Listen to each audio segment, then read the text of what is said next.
സ്വന്തം ജീവനെ രക്ഷിക്കാൻ ആഗ്രഹിക്കുന്നവൻ അത് നഷ്ടപ്പെടുത്തും. എന്നെ പ്രതി സ്വജീവൻ നഷ്ടപ്പെടുത്തുന്നവൻ അത് രക്ഷിക്കും. നമ്മളൊക്കെ ഇന്ന് നമ്മുടെ ജീവൻ രക്ഷപ്പെടുത്താൻ ആഗ്രഹിക്കുക. പക്ഷെ വചനം എന്താ പറയുന്നത്? അത് നീ നഷ്ടപ്പെടുത്തും. ഈശോയെ പ്രതി നിന്റെ ജീവൻ ഇവിടെ നഷ്ടപ്പെടുത്തിയാൽ നീ അവിടെ നിന്റെ ജീവനെ നേടും.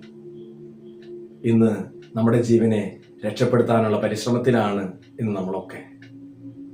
സ്നേഹമുള്ളവരെ, ഈശോയ്ക്ക് വേണ്ടി ജീവിച്ചിട്ട് മരിക്കുകയാണെങ്കിൽ ഞാൻ പറയും അതാണ് ഇവിടെ ലോകത്തിന്റെ സുഖം പേറി ജീവിക്കുന്നതിനേക്കാൾ എളുപ്പം. ഈശോയ്ക്ക് വേണ്ടി ജീവിച്ചിട്ട് എത്രയും പെട്ടെന്ന് മരിക്കുക. അതൊക്കെ വിശുദ്ധരൊക്കെ ചെയ്തു. നല്ല മനുഷ്യർക്കൊന്നും അധികം ആയുസില്ല എന്ന് പറയാം. ദൈവപക്ഷം നിൽക്കുന്നവർക്ക് അധികം ആയുസ് ഉണ്ടാകില്ല. എല്ലാവരും അല്ല കേട്ടോ. സത്യത്തിന് വേണ്ടി, നീതിക്ക് വേണ്ടി, ആത്മാർത്ഥതയ്ക്ക് വേണ്ടി, അനുസരണത്തിന് വേണ്ടി ഒക്കെ നിലകൊള്ളുമ്പോൾ അവർക്ക് അല്പായുസേ ഉള്ളൂ. അവർ അധികം നിലനിൽക്കില്ല.